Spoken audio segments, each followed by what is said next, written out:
Question 1. You will hear a conversation between a clerk from a moving company and a woman who wants to relocate to the United States. First, you have some time to look at questions 1 to 6.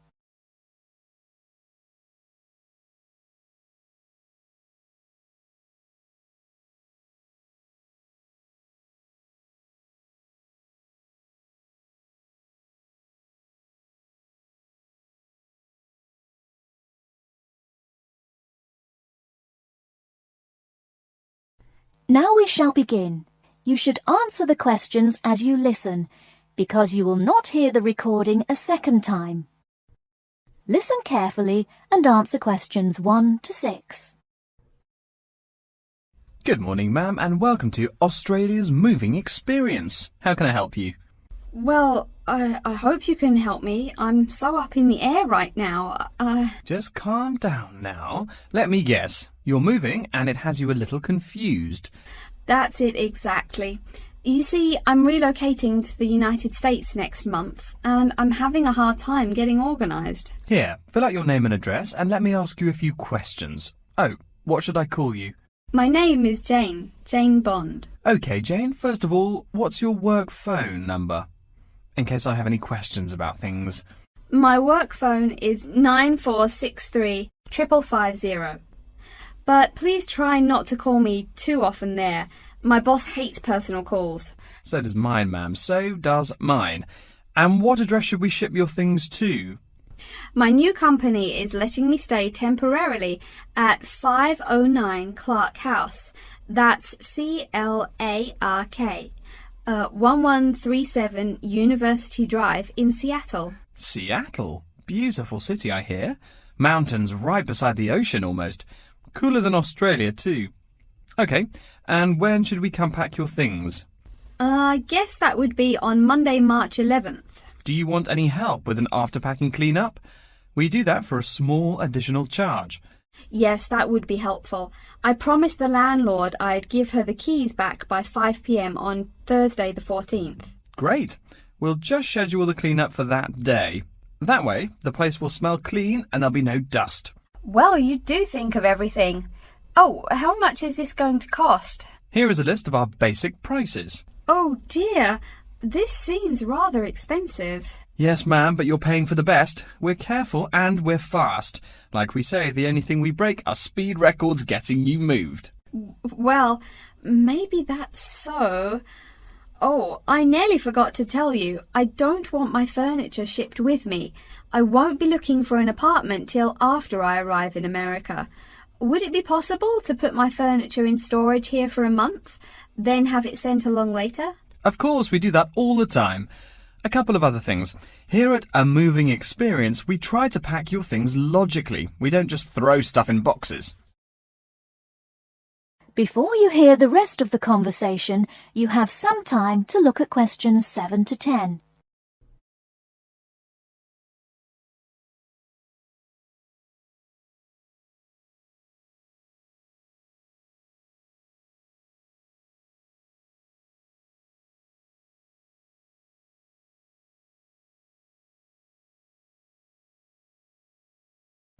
Now listen and answer questions 7 to 10. Do you have any special requests?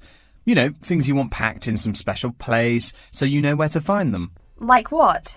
Oh, I don't know. Things like dishes, maybe. Not to be rude, but you look like a lady who likes to eat.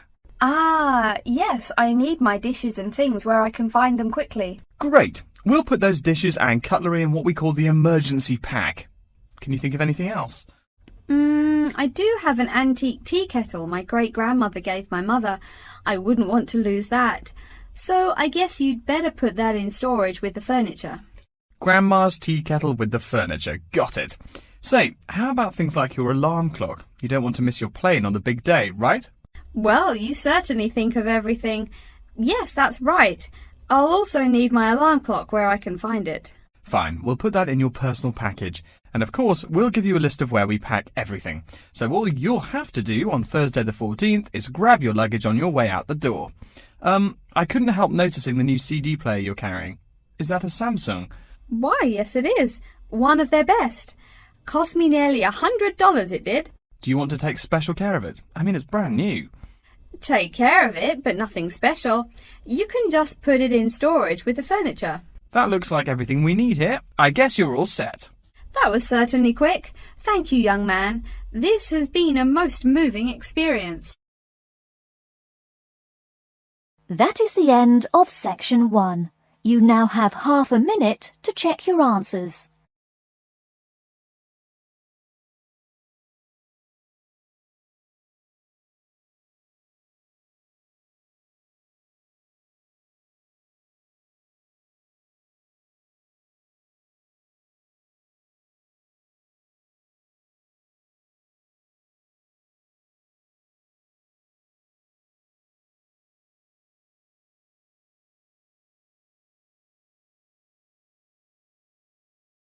Now turn to section 2.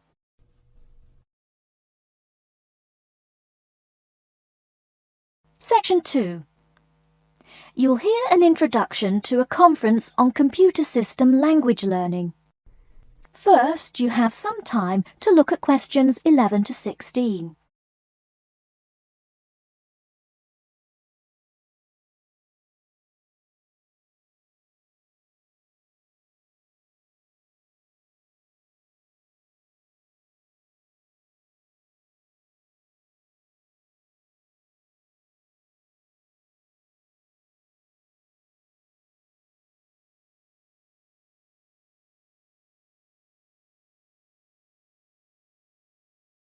Now, listen carefully and answer questions 11 to 16. Good morning, everyone, and welcome to the second annual Wallabaloo Conference on Mastering Computer Languages. I hope you all had a good trip. Before we get underway with today's program, let me fill you in as to what's on tap for tomorrow, Sunday, February 19th. At 9 a.m, right here in the main hall, we'll be hearing a lecture from Dr. John Smith about computer as teacher. Professor Smith from the University of Melbourne is a world-class expert in the field of computer-assisted education, and his talk promises to be both stimulating and informative. Immediately afterwards, at 10:30, there will be a presentation of papers by various delegates. That, however, will take place in the garden room on the ground floor. If you don't yet know, the garden room is also called the ballroom and will be gathering at the west end, the slightly raised area called Level 2. Just look for the crowd. If you get lost, there are signs in the foyer. After all that thinking, talking and listening, I expect everyone will be a bit weary. So at 11:15, there will be a break for coffee, cookies and other light refreshments. These will be available at the aptly named refreshment stand, placed by the door back here in the main hall. Also, if you choose to skip the formal lunch, you can buy a packed lunch at the stand for a reasonable price. I strongly urge you, however, to join us at the formal lunch. That won't be till 1 o'clock sharp, so you have time to stroll about town a bit. We'll be eating at the Seaview restaurant. The restaurant is located right here in the hotel on the top floor. It's a good dozen flights of stairs, so I suggest you take the lift on the ground floor, eh? If you're not fond of fish, there's an all-you-can-eat barbecue available as well. They even offer wallaby meat. After lunch, we'll troop back downstairs to Level 2 in the ballroom for the presentation of further papers, which will begin at 2 p.m. Please try to be on time. I know you'll be a bit tired after lunch, but the ballroom echoes so with people coming in late. Thank you in advance. Once we've heard the papers, we'll break for afternoon tea at 3:10 p.m. No need to walk. The manager of the refreshment stand has graciously agreed to have tea served in the ballroom. He's even promised us some special scones, baked from a recipe of his dear old Scottish grandmother. Then, tea being drunk and scones munched, we'll retire here to the main hall for some closing remarks and questions. So, by 5 o'clock, we should have the conference wrapped up. But the fun isn't over. This is Australia, mates. We'll be flocking to the hotel's own Palm Lounge on the east side of the foyer for an informal reception. You can relax, mingle with the other delegates, and let your hair down a bit. This will run from 5:10 to 6:10, though you're free to stay as long as you like. The lounge manager has informed me that for the duration of the actual reception, you can have all-you-can-drink beer for $20 with purchase of an advance ticket. Before you hear the rest of the talk, you have some time to look at questions 17 to 20.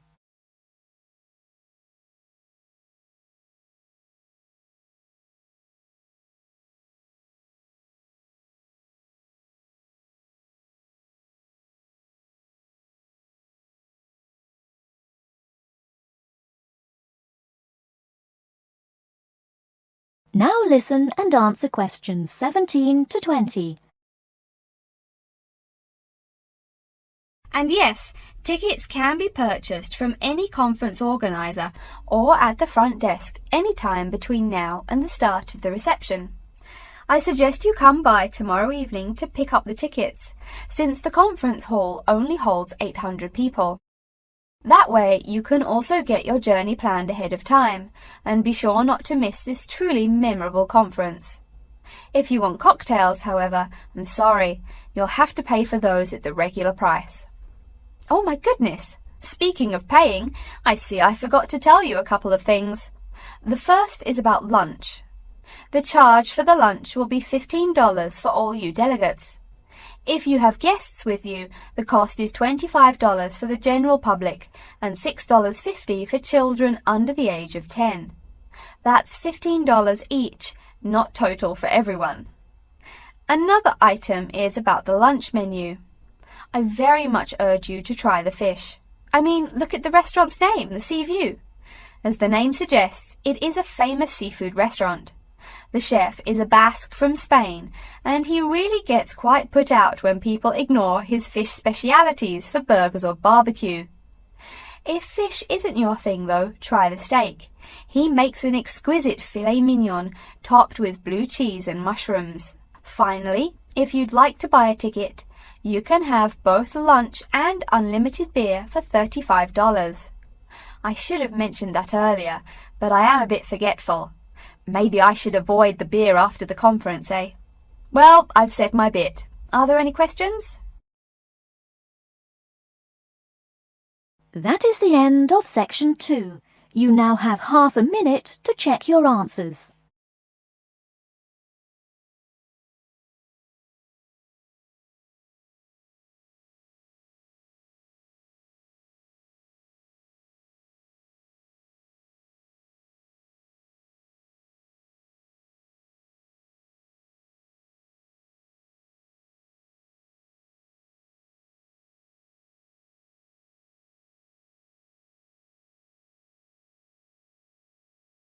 Now turn to section 3.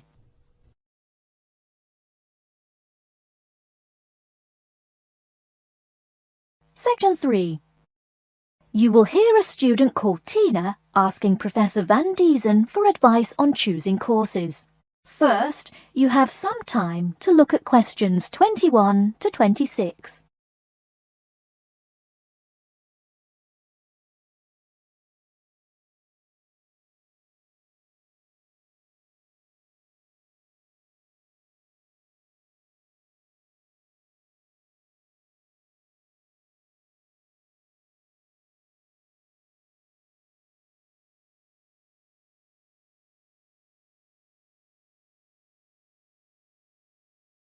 Now listen carefully and answer questions 21 to 26. Hello, are you Professor Van Diesen? Yes, I am. And who might you be? Oh, sorry, my name is Tina. I'm a freshman here. They told me I should ask you for advice in choosing courses.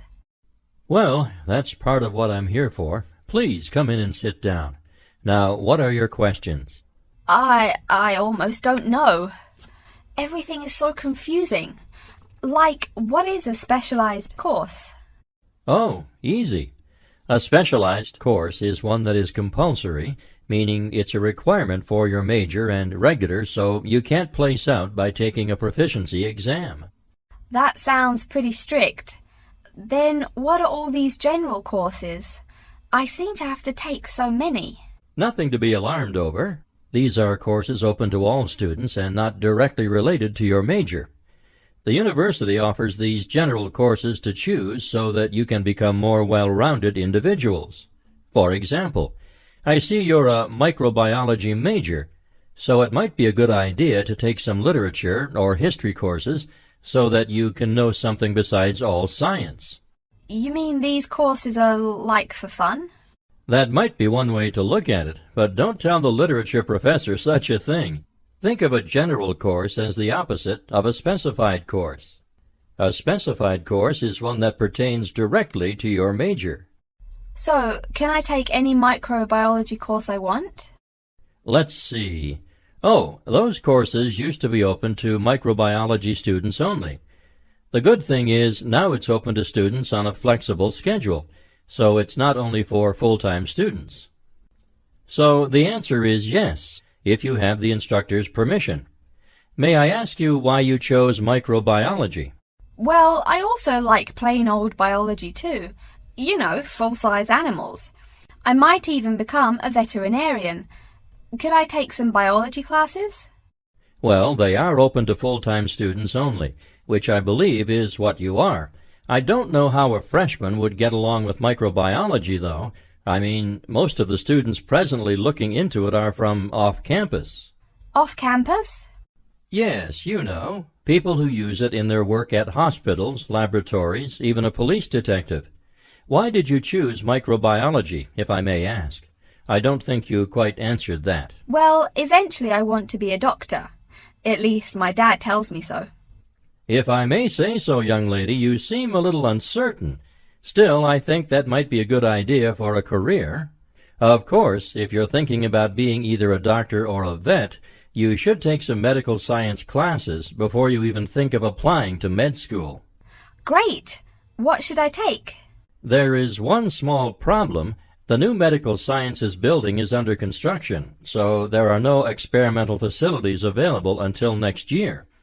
I'm afraid you'll have to wait, but don't forget to take those courses at the first opportunity. Oh, bummer. Is there any other course you'd recommend for someone like me?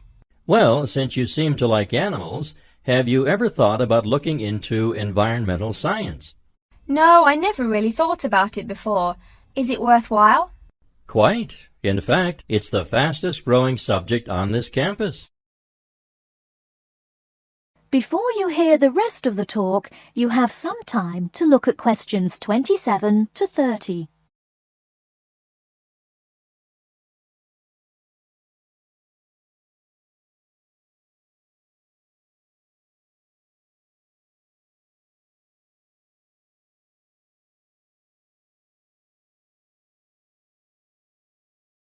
Now listen and answer questions 27 to 30. I'm sorry, I couldn't help noticing the long list of classes you've written out there. May I have a look? Oh, sure. Medical science, statistics, laboratory techniques, medicine, mathematics, computing. My, a bit of everything here. Is it too much? For your first semester, yes. What I suggest is starting out by taking the compulsory courses. Like we said before, the medical science can wait. Consider taking that in your sophomore year. I think I'd put off computing, too. I recommend to all freshmen that I talk to get the compulsory mathematics out of the way as early as possible, so take that one. It'll be one less difficult course you have to focus on when the science lab opens next year, and you have to catch up on classes like laboratory techniques. Your major also requires statistics, so you have to balance 2 math classes, and no doubt you should take that. Otherwise, get your required medicine course out of the way by taking something theory-based. Oh, of course, and your environmental science class, if you're interested. The others can wait, though I think computing is definitely a good idea, even though it's not required. I see, too, on your paper there you seem to have had high marks on the entrance exam. Yeah, I guess so. Don't be shy. Have you thought about applying for a scholarship? Do they have any?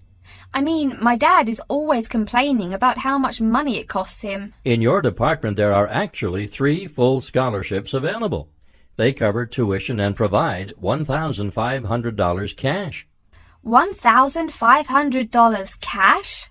Party! Please, miss, the money is intended more as a textbook allowance, not party money. If you promise to behave, I'll show you how to apply. Great, and thanks. That is the end of section 3. You now have half a minute to check your answers.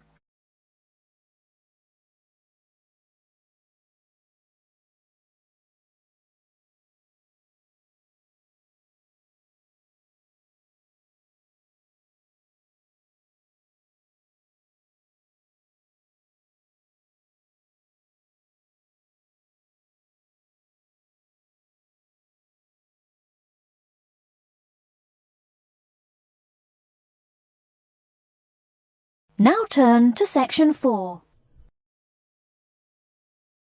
Section 4.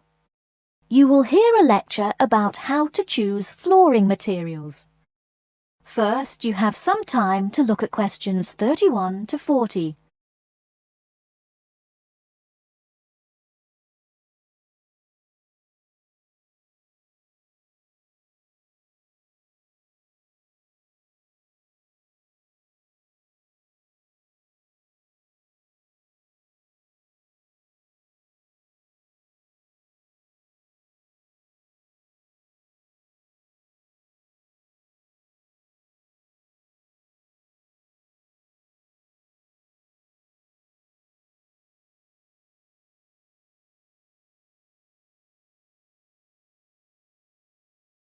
Now listen carefully and answer questions 31 to 40.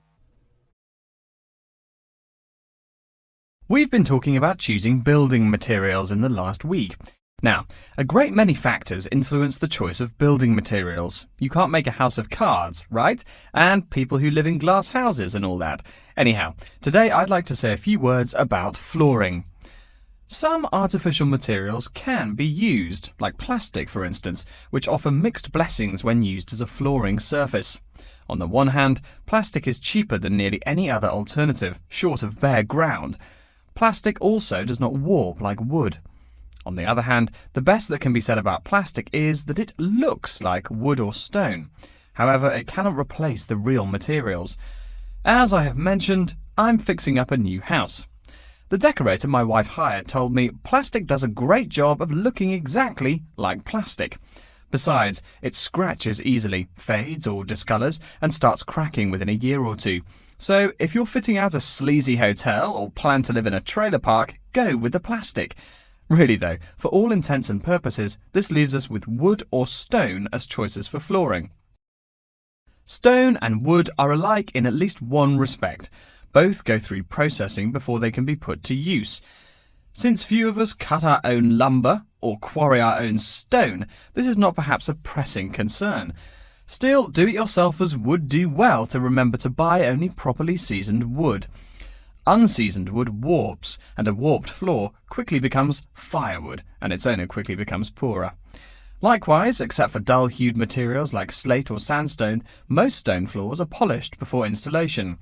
The choice goes well beyond just wood or stone. Each type requires many further considerations. A few special remarks are called for when considering wood. For example, as always, aesthetics, personal taste and layout all play roles, as well as the type of house or room. Oh, and certainly don't forget the cost. When it comes to cost, a rule of thumb is that the softer and less exotic the wood, the lower the cost. In the US, for instance, pine is both ubiquitous and cheap. Mahogany is imported and exorbitantly expensive. If you're on any kind of budget when remodeling, it's really helpful to remember to go for the softer woods. Aside from cost, there are still lots of different factors that are important in choosing the best flooring for the job. Continuing with the example of wood, one must consider the effects of each type of wood on the mood of the room. When selecting the best wood to use, particular attention needs to be paid to its grain patterns, texture and colour.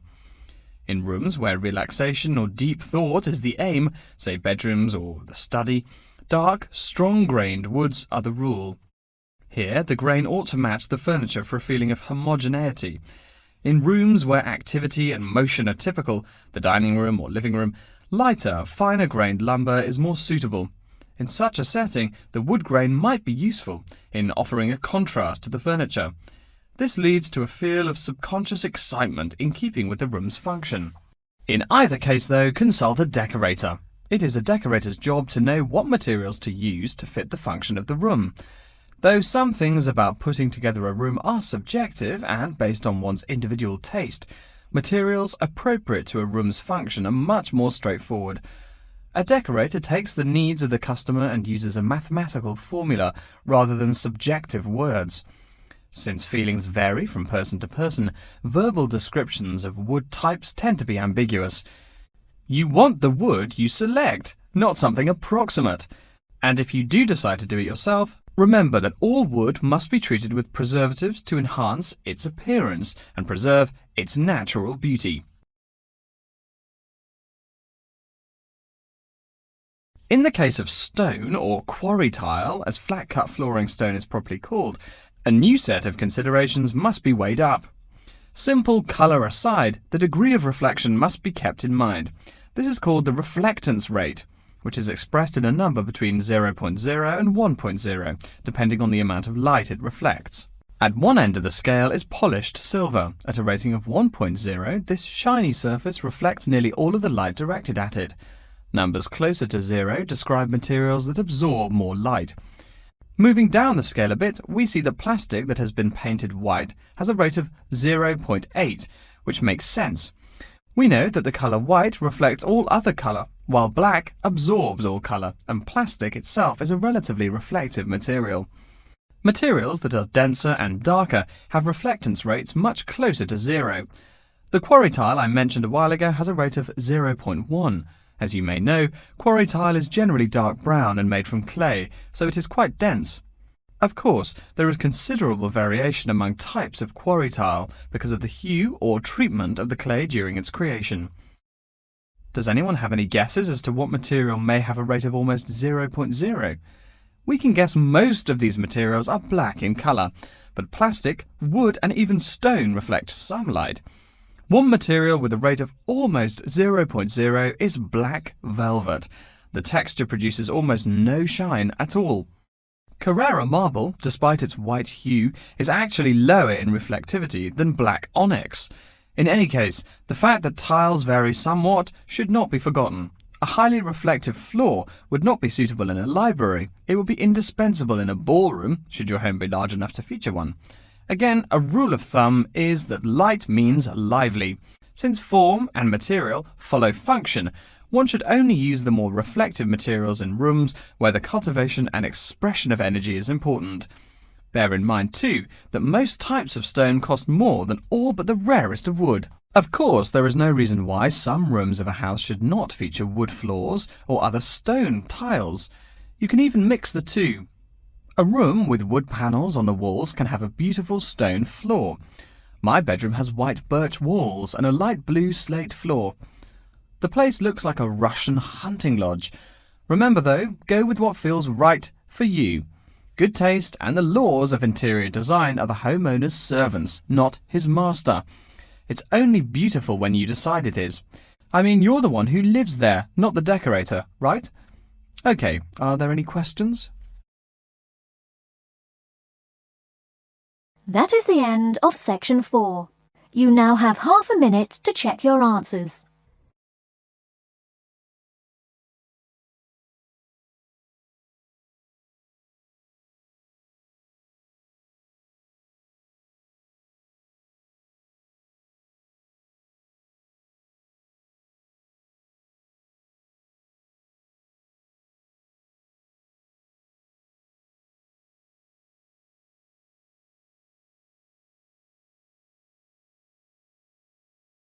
That is the end of the listening test.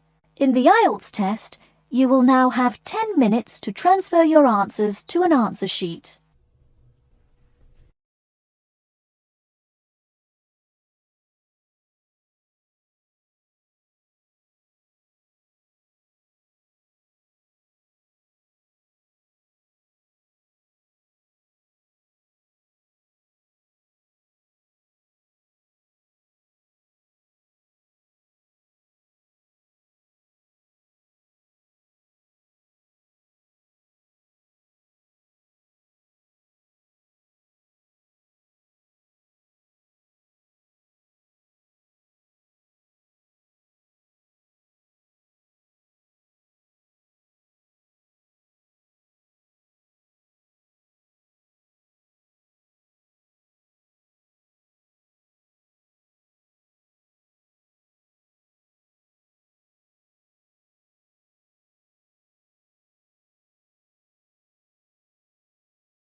Thanks for watching. Here are other 2 videos. You can watch them as well. And if you haven't yet subscribed my channel, please subscribe it and hit the bell icon for my upcoming videos, and share these all videos among your friends.